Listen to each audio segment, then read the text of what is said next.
I of course used the word cyborgisation just to stir everybody up.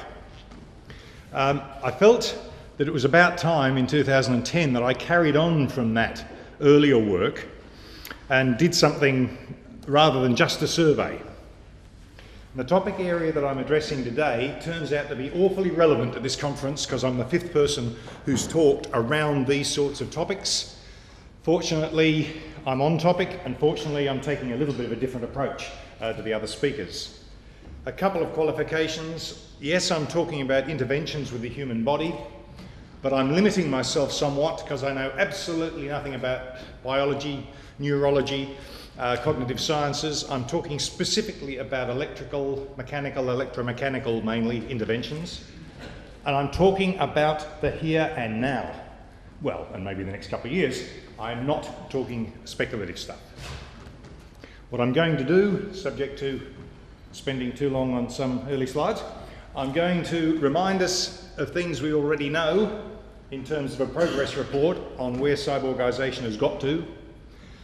I'm going to propose that one of the reasons why we've had a little bit of mismatch, we've been talking a fraction past one another in some of our previous conversations in this conference. I'm going to suggest that's because we haven't yet got our language disciplined. We need a specialised dialect to carry on this discourse, and I'll propose one. And obviously something's wrong with the sound. Yeah, just got it. Okay. I'm also going to then test out this terminology that I'm proposing to you by looking at the question of rights, as in human rights, and the way I did that was to look at a few case studies. And they're in the paper, but I'll run a couple of them past you in order to put to you some propositions about some emergent rights, or possibly emergent rights, that various categories of people will be arguing for in the very near future, if not already. And of course, I'll then have my ritual dig at the engineering profession for not being responsible enough, but that's only if I get time at the end. So let's rehearse quickly, at speed, remind ourselves about these things. People always remember Oscar Pistorius and they forget Earl Connor. How many people here can say they ran 12:08 or faster for the 100 metres? Get your hands up. No, I can't. Anybody? No. It's pretty quick. It's not faster than really, really fast people like Usain Bolt, but it's really, really quick. I've run a lot of 100 metres in my life and forget it. So what's that? Well, it's a simple, relatively, simple because it's above the knee and therefore not simple from a biological perspective, but as a mechanical device it's relatively simple, and it successfully recovered, for at least that person, an ability to run remarkably quickly. So it was a substitute. Now, Oscar Pistorius is important for a range of reasons. I've kept the original slide unchanged from 2005 because it was just at that point in time when the real challenges arose. This man was then running that speed and that time for the 200 metres, and the calculation that a couple of us made in the media and in my paper, and in somebody, I've forgotten, that Spectrum one I think was a reporter, the calculations we made were that's how much faster he will have to be to create a real challenge for the administrators of athletics. Now, in fact, what happened was, A, he switched to the 400 metres before the 2008 Olympics came around. B, the IAAF came up with a rule in 2007 which was intended to exclude him from the 2008 Olympics. C, he challenged them in court and beat them. And D, he just missed the qualifying standard. And he ended up the 5th fastest 400 metres runner in South Africa, and as a result didn't go to the Olympics. There's more to the story because subsequently the IAAF think they've now got the evidence they need and they think they'll successfully ban him if he tries again. Now, the reason this is important is there are big arguments as to whether this is an enhancement, as discussed by several previous speakers, or merely a substitution for otherwise lost capability. If it's not him, it's going to be the next one. It's the borderline case that challenges us as to where we stand on simple replacement versus enhancement. That one, the previous one, is still mechanical.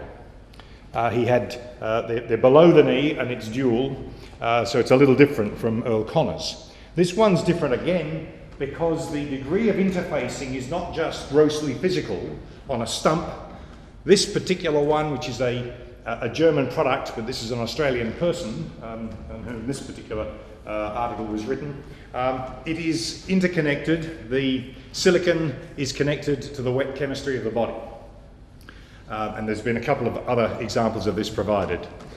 For non-Australians, the headline from the Sydney Morning Herald was really rather good. Keen gardener gets dynamic lifter. Dynamic lift is the brand name of a kind of thing you add to your garden to make your plants grow faster. So it was really quite clever, they thought. But an interesting case, and there's quite a lot of this going on, and everybody thinks this is tremendous stuff. Switch to a different kind of thing. I'm trying to get across the spread of different things that are involved here. How many people are familiar with Steve Mann? Is it a waste of time me explaining Steve Mann? Steve's been doing this for donkey's years. He's taken it from the stage where he had an enormous backpack and an enormous headset to now something quite refined. This approach that he pursues, we'll use the word wear cam for a wearable camera as the generic term. Firstly, is capable of transmitting the image that is being seen by his eye to somewhere else. So you can have a live feed of a screen elsewhere. Excellent for monitoring what the police are actually doing during a demonstration. Unless you're a policeman, in which case it's an excellent means of monitoring what the demonstrators are doing during a demonstration, two-sided. In addition, it's capable of recording locally or remotely. And increasingly now, it's capable of augmentation so that the image that the person is seeing can have some kind of additional imagery or data overlaid, such as map of the local vicinity.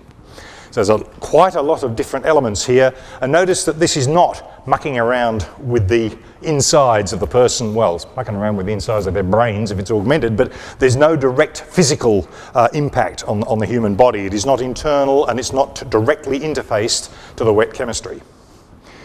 So quite a different kettle of fish and leads in a lot of interesting directions.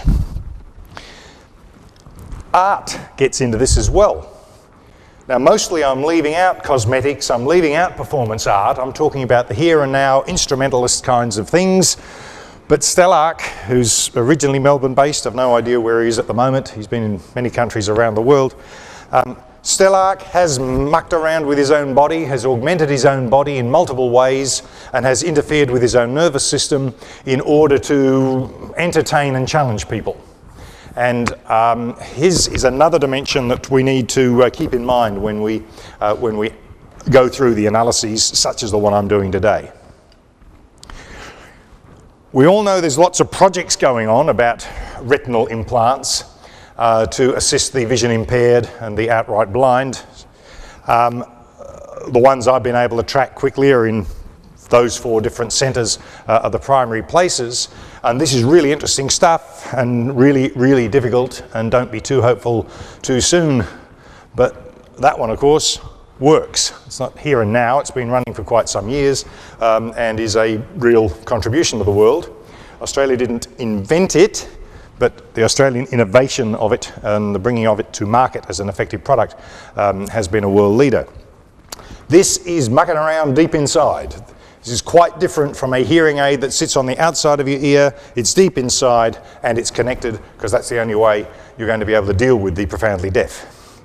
So we have to factor those in as well. NICTA, our national stealer of all computing and information technology funding, no, that's not the name, our National Research Institute for ICT, has got a major project running on active implants, neural interfaces, choose your word, and has several very interesting strands going on in improvements in each of several different areas of weakness relating to each of these categories of visual implants and also direct stimulation of various parts of the neural system. So there's some very interesting stuff going on.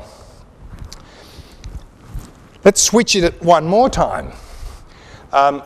Last November I did a presentation in Toronto looking at surveillance in speculative fiction, primarily sci-fi but not exclusively.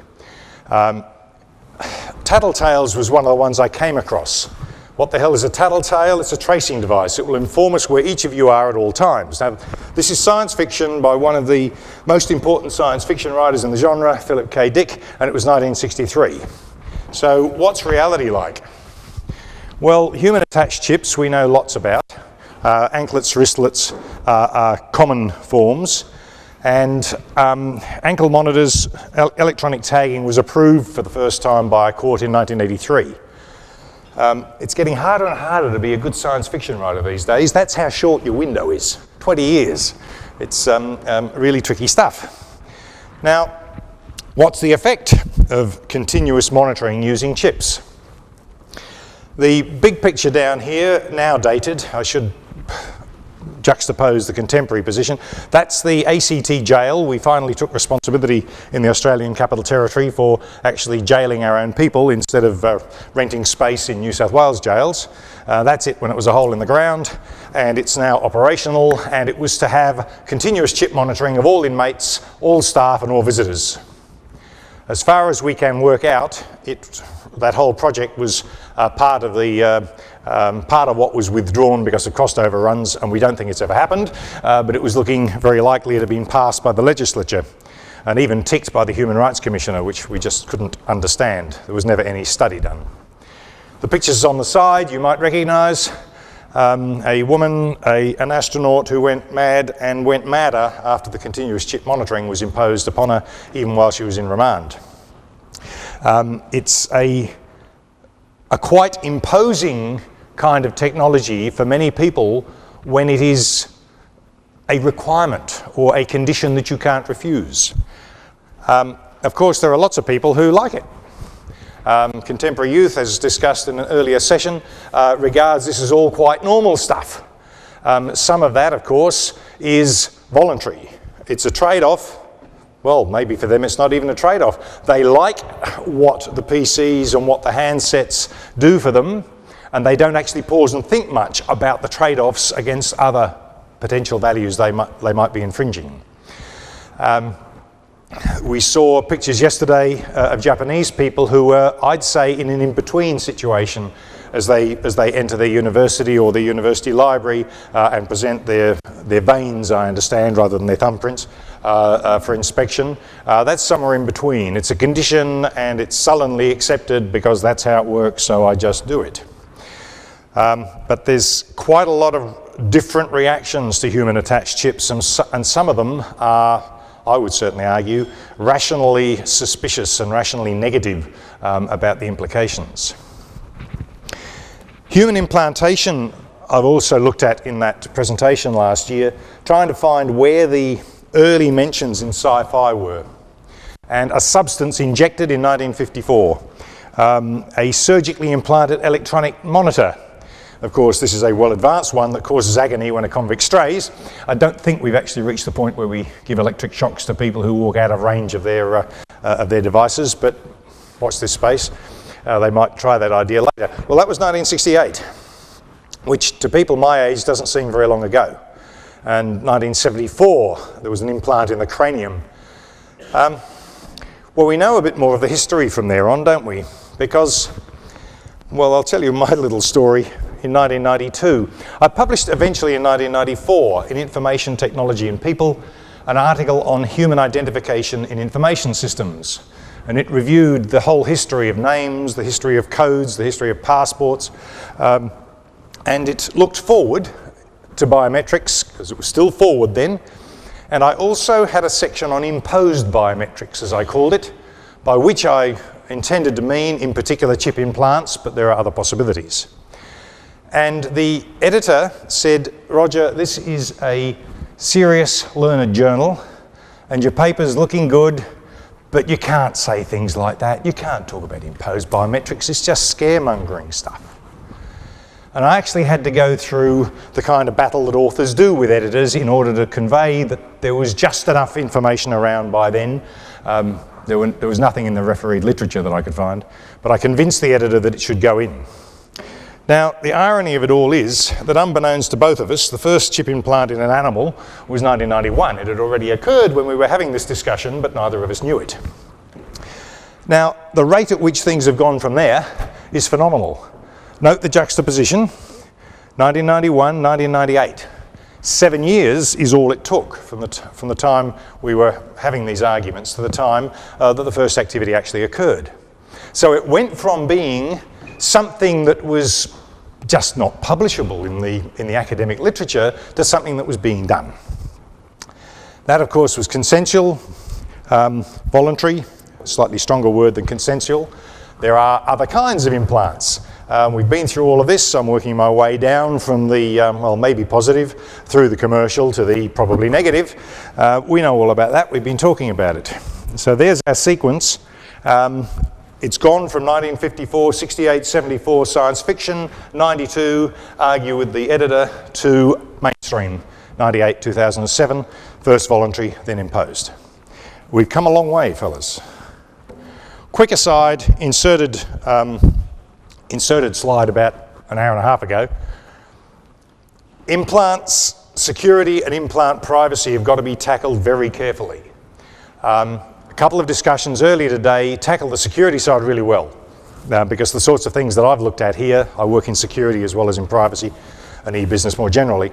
I thought that each of the things that I'd have been looking for was pretty well covered, but not so with privacy. There is a large, complex, challenging arena in privacy, and all of that has got to be audited when people are talking about implants. Simply saying, well, it's consensual, so the rest of it doesn't matter, doesn't wash, for a number of reasons. The big reasons are down the bottom. Public expectations are running way ahead of the law in any country. The public expectations turn into, from a corporate perspective, project risk and investment risk, and we see lots of schemes being beaten completely and zero return on investment and lost money. Why? Because organisations aren't getting audits done, aren't getting to grips with what the public expects, and in many cases they're not even grasping what the law requires. Australian law may be toothless, but it's not actually empty. There are requirements of law here, and the EU, of course, is a much stronger situation. So there's got to be a lot more work done on implantation, particularly privacy analyses. That's an aside based on some of the discussions over the last day and a half. A quick nod to these things. I am not covering any of this apart from a mention of Stelarc earlier. All of these things are floating around, at least in various speculative genres. And there's also those things. And this slide was already in the set. So the question that was asked earlier of Mark, I had anticipated, and my answer is it's not part of this presentation. We don't need to go to all this good speculative interesting stuff, which is good fun to read in the originals. I like Brin's dittos. I think they're nicely done. And the partials notion is a really useful one. But I'm not going to go there. We don't need to. We've got lots of real things.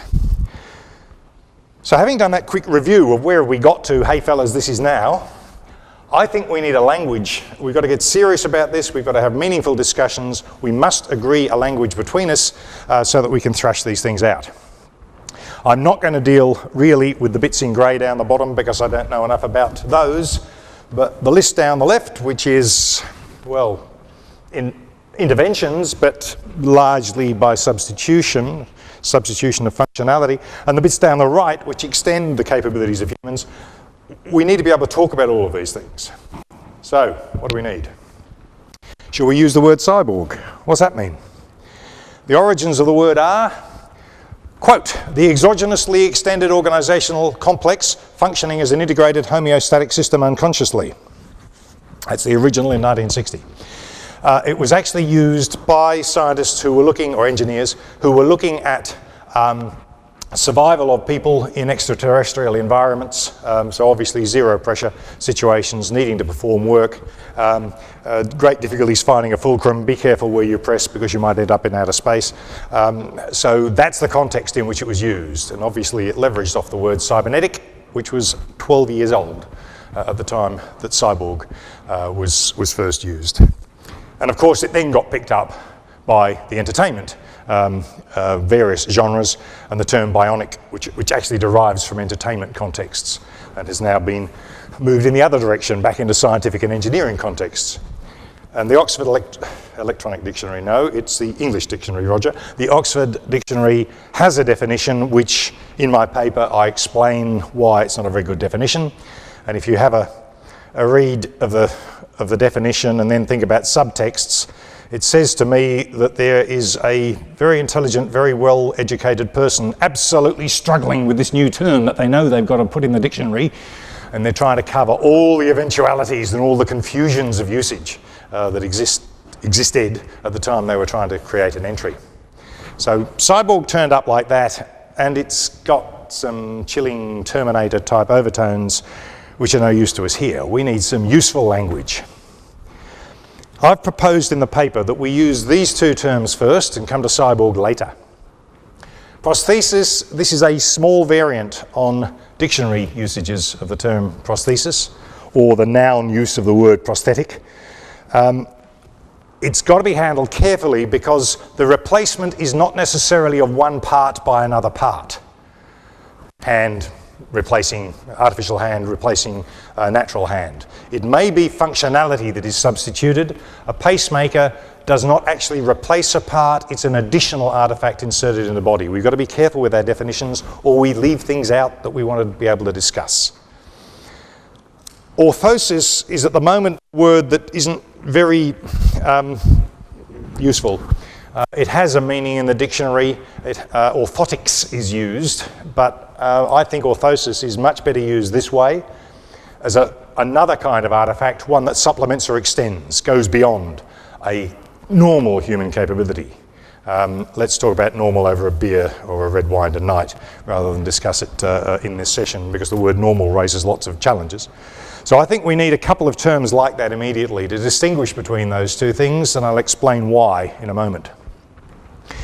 Looking at and listening to Mark's presentation this morning, I think in their terms, coming out of the University of Reading, restorative and normalising are both dealing with prostheses, and reconfiguring and enhancing are both dealing with orthoses, but that's something, again, we might have a chat about, if I can find Mark somewhere, over a glass of red, see if I've understood correctly what their senses of those words are. Now, it's not good enough to just have that distinction between a prosthesis, replacement of function, and that category, extension of function. I think we need to distinguish between externals, things that are separate from the body, things that are on the edge of the human body, and things that are internal to it. And the reason for that is that the degree of intervention, the extent to which some kinds of complaints can arise, some kinds of implementation difficulties, such as displacement of displacement's the wrong word, sorry, migration of an endoprosthesis, a chip wandering around the body, the extent to which that arises with external prostheses is of course far more limited. So there's various factors of a physical nature, engineering nature that change, but it's not only engineering. Let's look at the other side of it and think about orthoses. Some of them are external ones. Bodysuits is an easy one to think of. Some of them are on the end of the body, and the spring steel legs, once they are successfully driving people with disabilities faster than us normal people, that's then an orthosis. And the endoorthoses, clearly, chip implants is our primary example at the moment. It's certainly not the only one, but it's the one that we've all been discussing. Now, one of the reasons I think we need this richness of language and this set of classifications is that the policy implications differ considerably in the different contexts, and the degree of intensity of public concern varies depending on which one we're talking about. There will be many parts of society, and certainly not only Christian society, that will be concerned about this from religious and ethic perspectives, and much less so as you work your way sort of leftish up the diagram. So there's quite a range of reasons why we need to break this down and work out which things we're really discussing at any given time.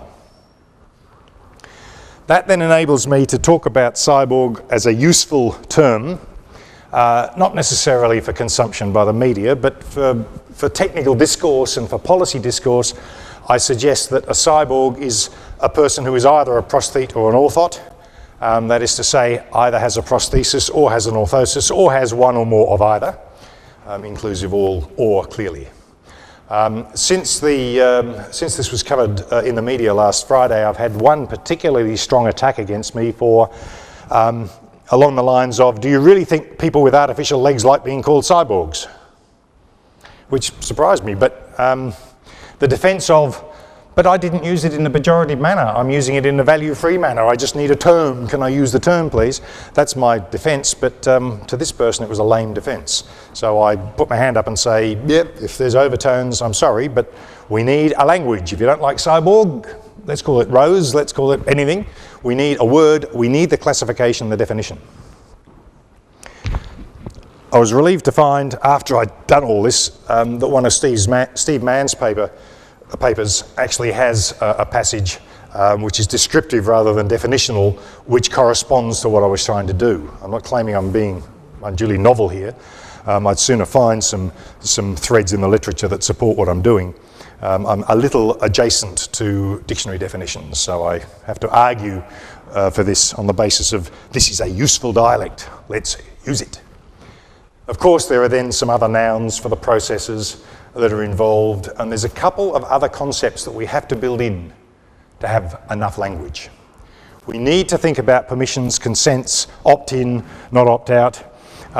We need to distinguish voluntary from consensual from involuntary, and the dates on which implants of chips were first performed in each of those contexts that they're down the right-hand side.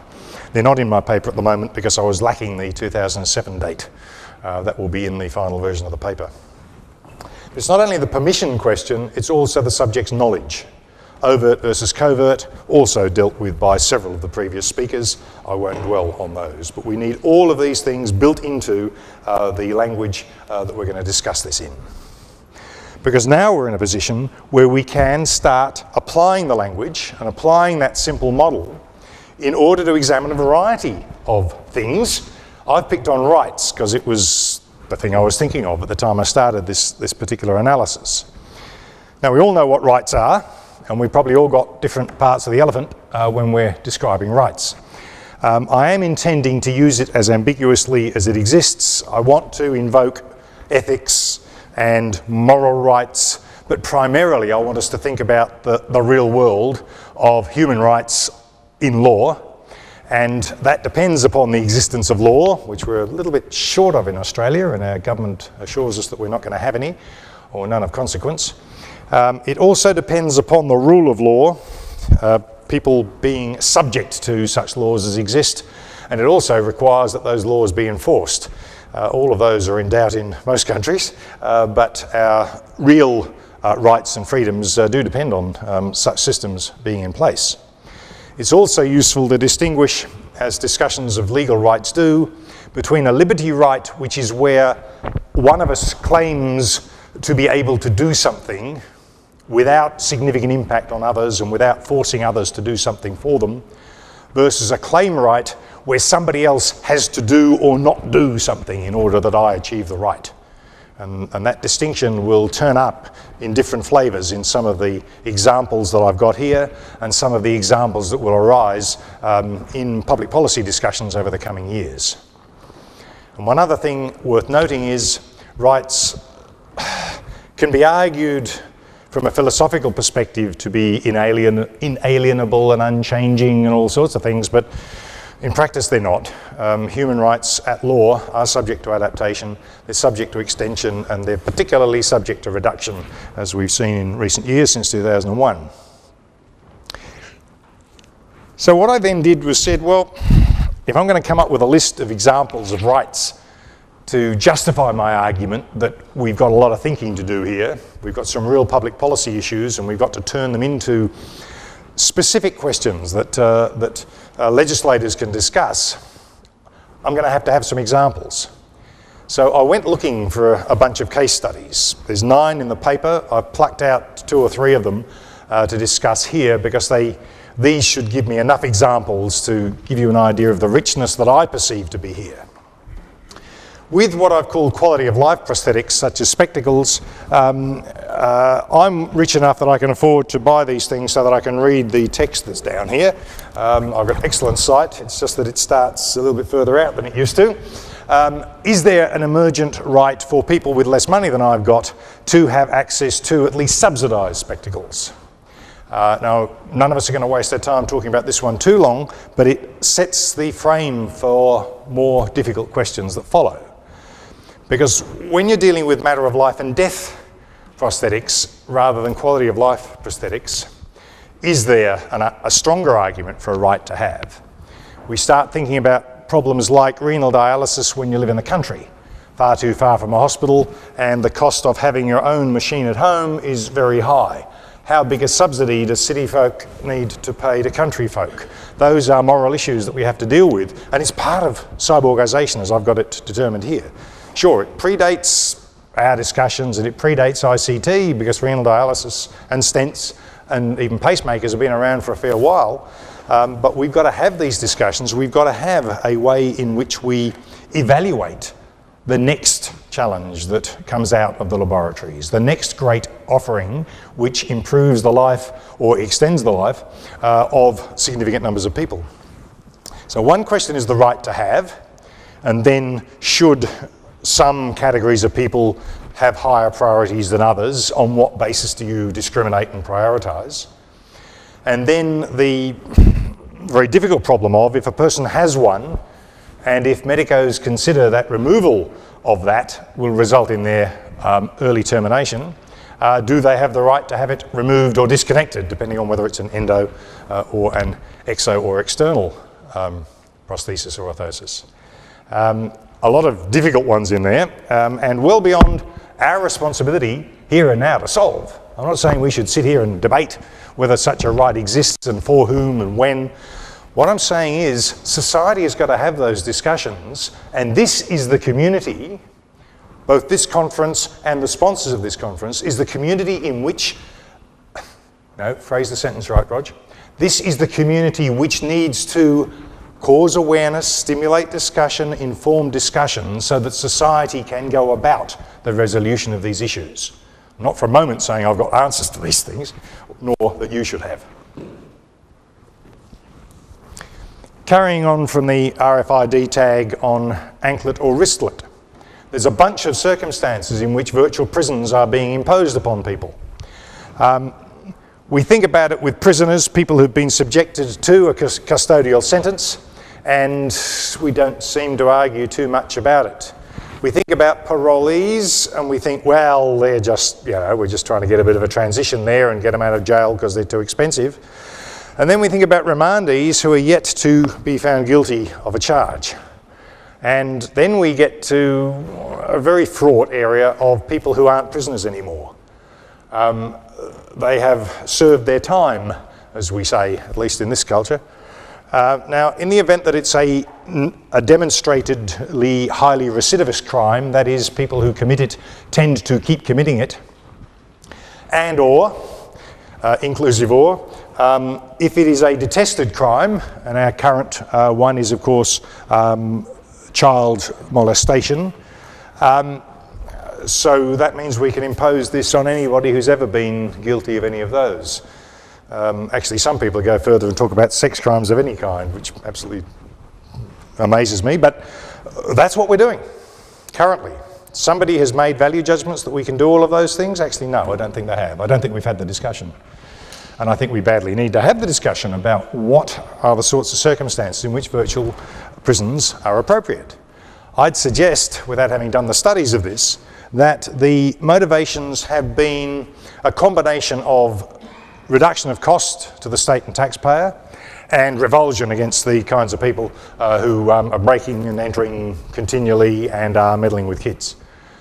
We need a little bit more information to the public, and we need to stimulate genuine public policy discussions about these things. Now, of course, it goes beyond prisoners, parolees, remandees. There's a bunch of different people. I didn't change the slide despite this morning's discussion. Dementia, comatose, and then patients more generally. But I was tempted to change the slide Because on Saturday in Lancashire, headline news, dangerous patients fitted with GPS, dangerous psychiatric patients. More than 60 fitted with the device as a condition of day leave or while they are transferred between hospitals. They're current here and now issues as we look at the extension of the classifications of virtual prisons, of people who can be subjected to virtual prisons. So, is there somewhere around here a right to not have under some circumstances, or can I at least argue from a right to not have that imposed upon me? General question, not just personally. Well, inserted slide as a result of Raphael's presentation, and I did already refer to that paper in my paper, but Raphael mentioned that there are principles, human inviolability and human dignity, really important principles. And then the practice qualifies it. And I scribbled this at speed and I haven't checked the paper, but I think Raphael said, unless it's urgent and justified and provided there's no less intrusive method available. That just about rips the guts out of the principle. So, and I'm not sure that there are controls in place in any of our countries to ensure that there is testing done of the assertions of urgency, the assertions of justification, the assertion that, yeah, we looked to see if there was anything else we could do and we couldn't find any. Who's checking it?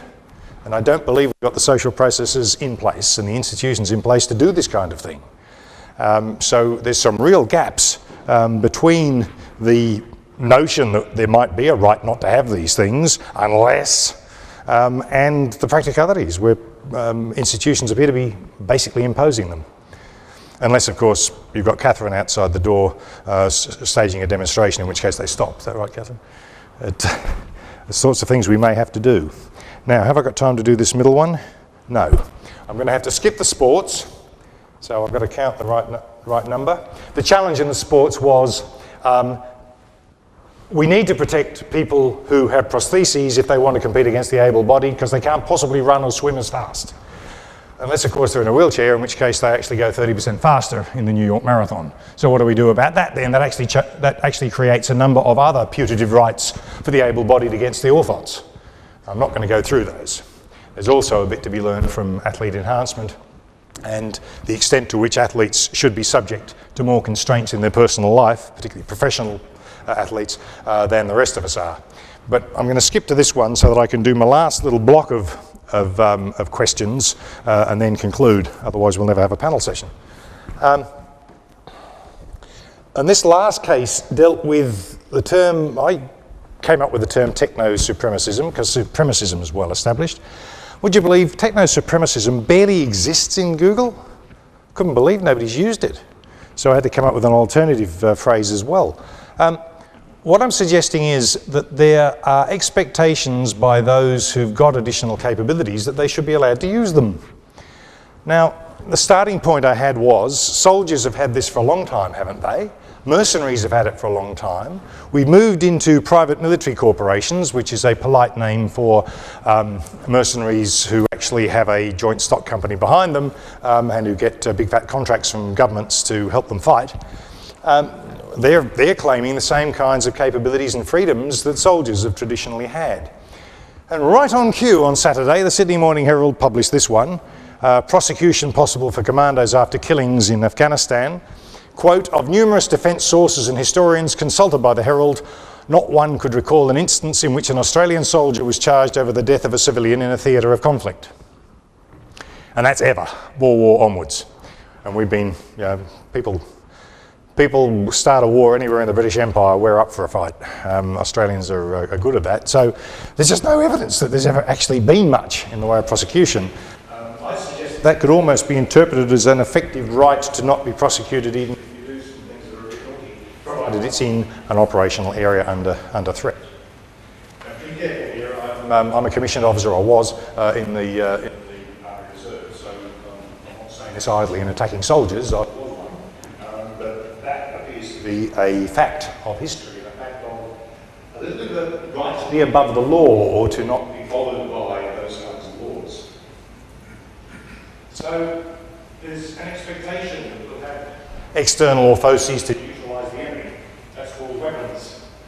There's an expectation, if you want to sit here in an armed conflict, don't expect me to go without weapons. I'm no pacifist thing. So expectation increasingly of external facies. That is protective suits. Those protective suits may be better armoured vehicles so that IEDs don't take out. It may involve bulletproof vests as a normal issue and effective ones that I can actually wear underneath my uniform. So there are quite a few emergent rights relating to prostheses and orthosis. So a right to have orthoses that safeguard against dangers would appear to be an increasing expectation in a range of contexts. We can talk about trying to rescue people with mines and fight fires as well. It's all great. Well, how about a few others? Because this gets a bit worrisome after a while, because if people are exposed to dangers from other people, particularly if they're allies, shouldn't they have some positive advantages over their adversaries? Shouldn't they be in a position to fight better and smarter and have a stronger chance of winning the conflict? And one cluster of challenges is infrared vision, directional hearing, things that improve our capacity to detect that the enemy is near, versus the other category, which is where we end up with better weapons. Now, there aren't many good examples yet, except in sci-fi literature, or blades under fingernails. How many people here have read Neuromancer? Come on, Neuromancer fans. There's not many good solid examples here and now, but they're going to happen, because there's lots and lots of military R&D going on in this sector. Is there an emergent right and a reasonable claim? And you've got to allow for some reasonable arguments by soldiers about such things. And given that a person has become orthoticized on a battlefield, should that person be in a position to use those enhancements? Should they be allowed to use them at least in the battlefield, or maybe more generally? They come back with their enhancements and they become, guess what, a security guard in Civvy Street working alongside the police.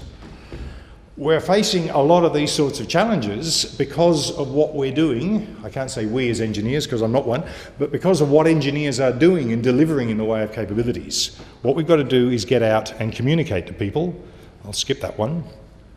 And I'll ask the question, have we got a regulatory framework in place?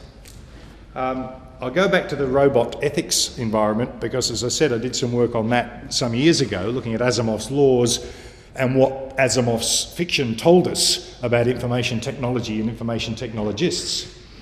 And would you believe that since Asimov came up with that in about 1940, it was published and became well known in 42, but his first use was actually 1940, we've had 70 years of experience and we haven't actually got anywhere yet. We've had some discussions, there's been a symposium, there's been some both US and EU activities, but you look at the IEEE Code of Ethics and you think, well, it doesn't actually say much. We're 70 years into this. Following on from Asimov's laws of robotics, there's been an awful lot of work, some of it stimulated by Asimov himself, on robotics. There's actually been progress in robotics. It's not as much as they thought there was going to be, but there's certainly been progress, but we still don't have a framework in place. Toffler in 1970 identified this as a future shock, and it's still a future shock 40 years on. So that's a bit of a disappointment. Can we afford to make the same mistake with cyborgisation? And I suggest not. I suggest not because it's here and now. It's moving faster than roboticisation has ever moved. We've got many, many examples that are here and now examples. We don't need to be speculative. And I propose that, or argue that, see the paper for the detail, but I argue that there's a number of things that the professions, it's not only IEEE, the professions have got responsibilities to ensure the public is made aware of these things, to keep badgering the media, and if that means coming out with sexy examples that the media will actually publish, then that's what we've got to do. We've got to be careful we don't over-romanticise on the one hand, and we've got to be careful that we're not too much of a Jeremiah or a Cassandra and overemphasise the negatives. We need to get the stories out there, and then we need to calm them down again and get information out to the public, so that there are documents out there on the relevant sites which will provide background to these technologies so that we don't have a reasonable bitch that the public doesn't know about RFID tags. We've got to get the information out there. That's the responsibility of us professionals. I've argued that it should go further. We should get out there and actually stimulate the discussion by asking hard questions of society and saying, not our problem to make these decisions, it's yours, society and institutions of society. But within our professional bodies, we still have some remnant responsibilities. We do have codes of ethics, codes of practice, and I believe we've got to be much more forthright and much more aggressive in the way in which we specify our codes. 3 lines: I will take care to ensure that my technology is not designed with the intention of harming people, full stop, end of code, is not good enough. We have been producing technologies that do harm either intentionally, because that's what they're designed for, or do harm as a significant byproduct of the way they work. We've been doing that for a long time. We've got to tighten rules, tighten requirements of a professional nature on ourselves as members of professional organisations. So what I've done is looked at cyborgisation, proposed a language which I suggest is necessary for us, and I suggest it's sufficient as well, to enable us to discuss a variety of things about technologies and about policy issues arising from the technologies. And I've done a little bit of testing, and I've finished up by berating the engineering profession and my own computing and IT professions. And now you're going to tell me whether we've got time for questions or whether we've got to go straight to the panel session. Thanks very much.